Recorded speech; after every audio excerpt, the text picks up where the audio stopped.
Kulihat kau tetap setia,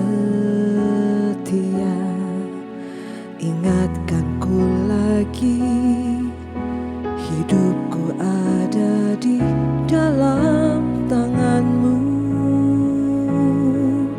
Rancanganmu Tuhan, indah dan mulia. Tuhan tak pernah gagal, sanggup buktikan janji setiamu untuk selamanya. Imanku berkata, Tuhan tak pernah gagal.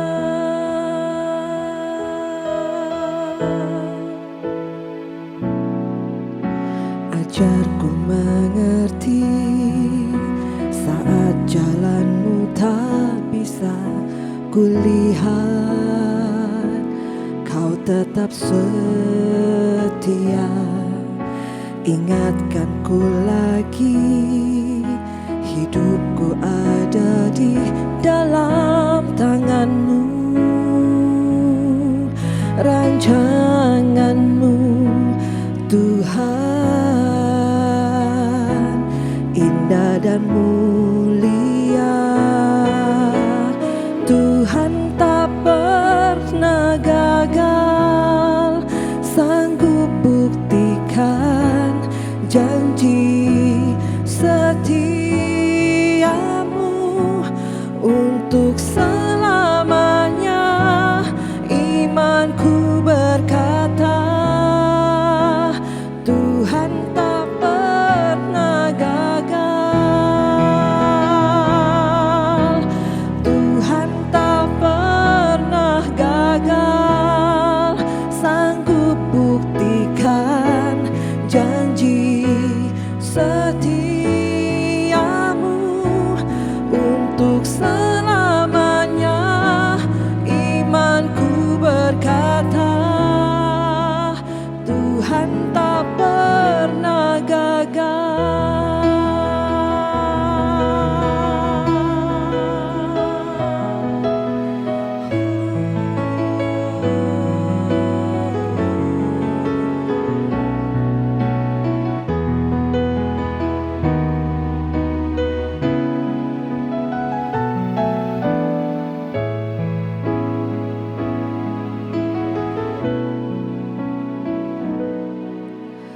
Tuhan tak pernah gagal, sanggup buktikan janji setiamu untuk selamanya. Imanku berkata, Tuhan tak pernah gagal. Tuhan tak pernah gagal, sanggup buktikan janji setiamu untuk selamanya. Imanku berkata, Tuhan tak pernah gagal untuk selamanya. Imanku berkata, Tuhan tak pernah gagal.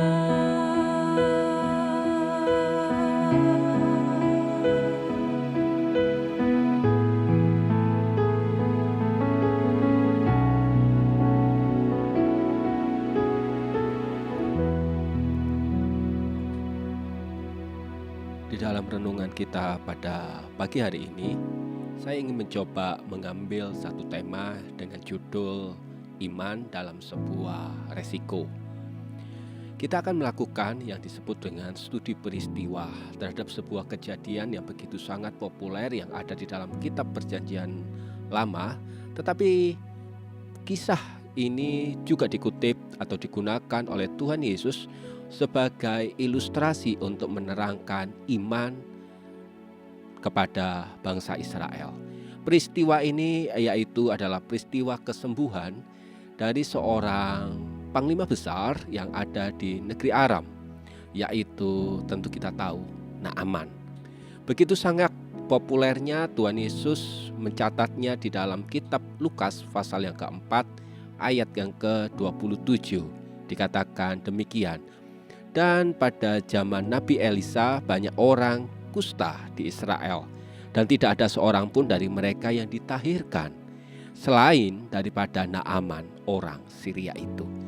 Dan kisah lengkap dari kisah Naaman itu akan menjadi perenungan kita bersama pada hari ini, yaitu terambil di dalam kitab 2 Raja-Raja pasal yang kelima ayat yang pertama. Saya ingin membacakannya buat Bapak, Ibu, Saudara-saudari. Dikatakan demikian di dalam 2 Raja-Raja pasal yang kelima ayat yang pertama. Naaman, panglima Raja Aram, adalah seorang terpandang di hadapan tuannya dan sangat disayangi. Sebab oleh Naaman, Tuhan telah memberikan kemenangan kepada orang Aram. Tetapi orang itu, seorang pahlawan tentara, sakit kusta.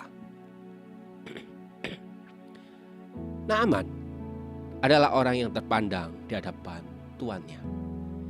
Bukan hanya terpandang, dia juga disayangi oleh rajanya. Diperhitungkan, dan dia merupakan orang yang sangat berpengaruh. Kenapa? Karena kemenangan di bawah kepemimpinan komando dari Naaman, orang Aram, mereka mengalami kemenangan.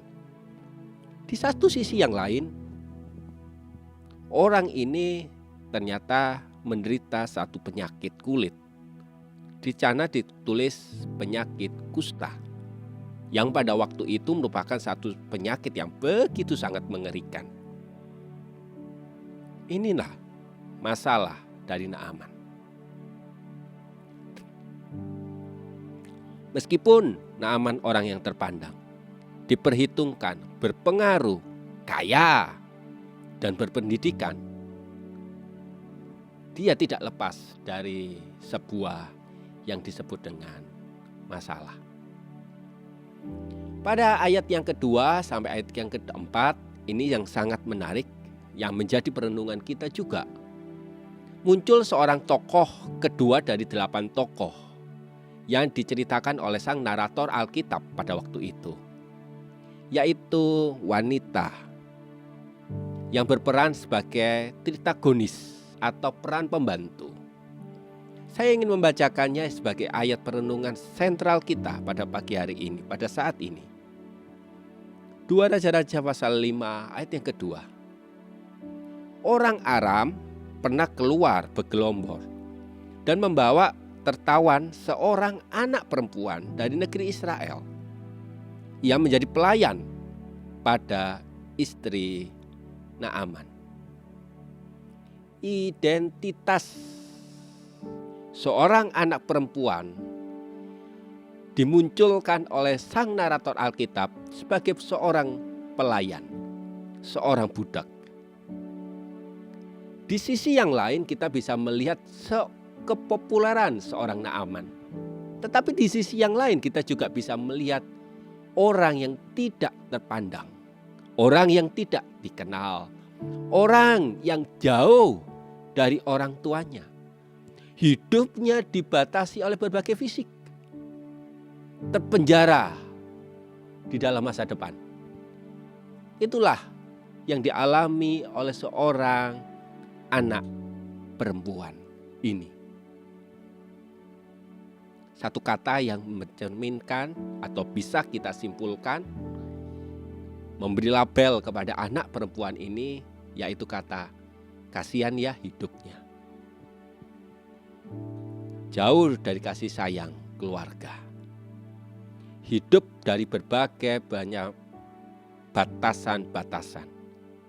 Seakan-akan masa depannya tidak dia miliki. Tidak ada yang bisa diterka. Kasihan orang yang seperti ini. Mungkin posisi kita hari ini sama seperti anak perempuan yang diceritakan oleh Alkitab. Hidup dipinggirkan, tidak memiliki masa depan, atau masa depannya tidak jelas. Tetapi pertanyaan yang terbesar yang harus kita lontarkan adalah melihat respon anak perempuan ini ketika menghadapi masa depannya. 2 Raja-Raja pasal kelima ayat yang ketiga. Dilanjutkan seperti ini. Berkatalah gadis itu kepada nyonyanya, sekiranya tuanku menghadap nabi yang di Samaria itu, maka tentulah nabi itu akan menyembuhkan Naaman dari penyakitnya. Kita tidak tahu kapan gadis ini, perempuan ini tinggal bersama dengan Naaman. Kita tidak tahu. Apakah setelah Naaman mengalami sakit kusta atau sebelum Naaman mengalami sakit kusta? Kalau anak gadis ini tinggal bersama Naaman sebelum Naaman mengalami penyakit kusta, mungkin dia melihat ada sebuah perubahan yang terjadi di dalam diri Naaman. Mungkin dulu rumahnya ramai dikunjungi orang-orang. Tetapi sekarang rumah itu menjadi sepi. Mungkin dulu Naaman begitu riang, begitu baik tutur katanya, tetapi sekarang omel-omelan. Ada perubahan yang terjadi di dalam karakternya Naaman. Mungkin itu bisa terjadi. Dan itulah yang mungkin mendorong anak perempuan ini berani mengambil resiko.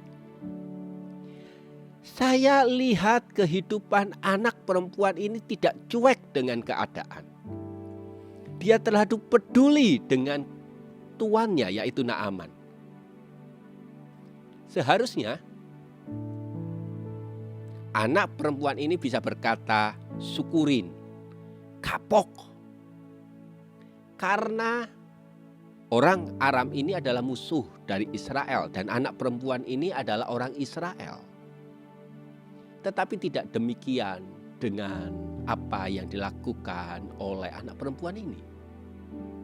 Seorang anak yang kecil. 2 Raja-Raja 5 ayat ketiga. Sekiranya tuanku menghadap nabi yang di Samaria itu, maka tentulah nabi itu akan menyembuhkan dia dari penyakitnya. Bahkan gadis ini pada ayat yang keempat begitu sangat bisa meyakinkan seorang yang bernama Naaman.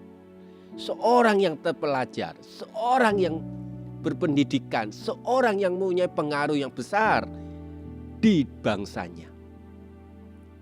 Lalu pergilah Naaman memberitahukan kepada tuannya, yaitu rajanya, berkata, beginilah dikatakan oleh gadis yang dari negeri Israel itu. Resikonya begitu besar, Bapak, Ibu, saudara-saudari. Sama seperti Anda berkata kepada seseorang, tuan Anda, pimpinan Anda, ketika dia sakit, dia sudah ditangani oleh seorang profesor. Dia sudah dirujuk di rumah sakit yang begitu sangat terkenal, menggunakan alat medis yang begitu sangat canggih.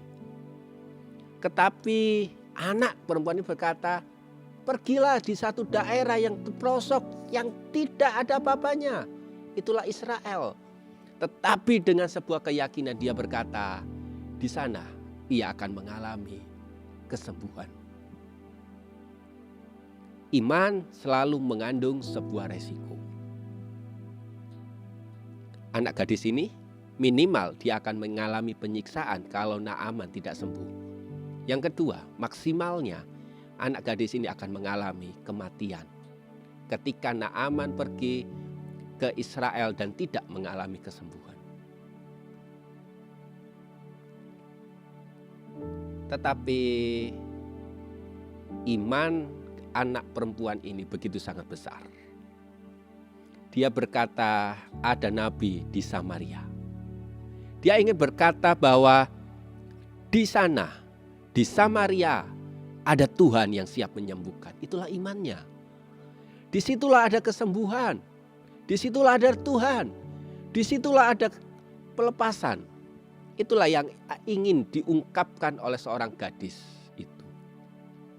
Ada 2 poin setidaknya yang bisa kita pelajari dari peristiwa ini. Yang pertama, gadis perempuan ini, anak perempuan ini, baik dalam kondisi yang buruk maupun yang baik sekalipun, dia tetap mempercayai bahwa ada Tuhan yang menyertai hidupnya.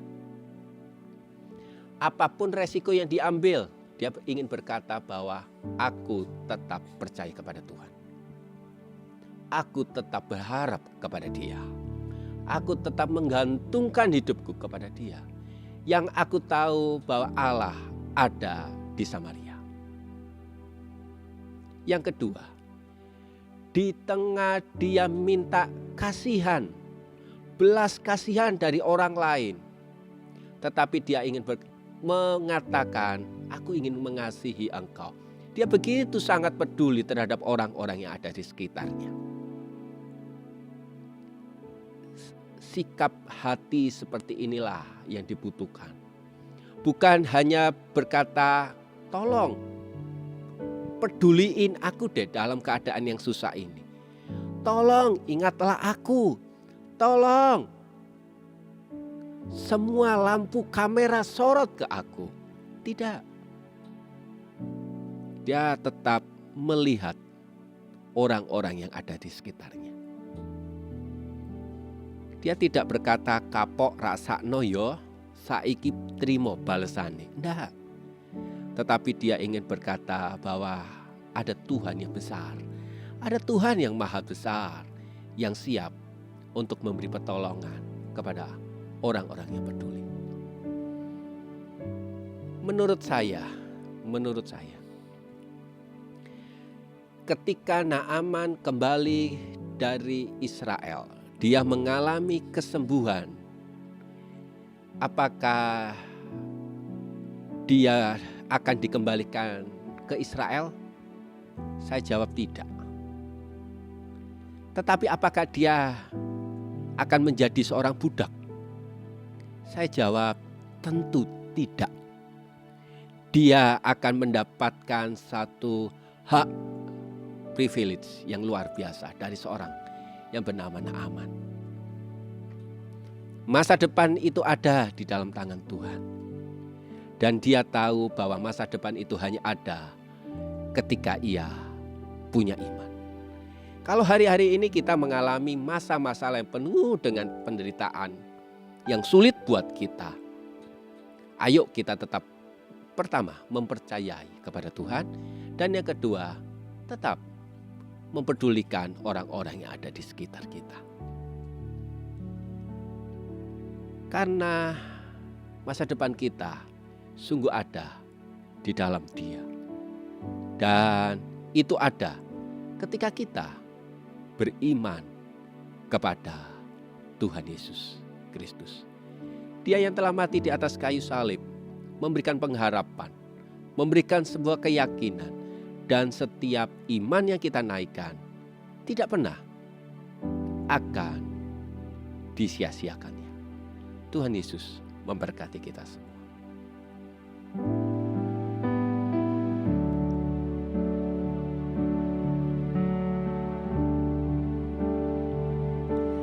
Hidupku menggenapi firman-Mu, tanda mujizat sertai tiap langkahku. Kau bersamaku di dalamku, jadi bukti kebesaran-Mu.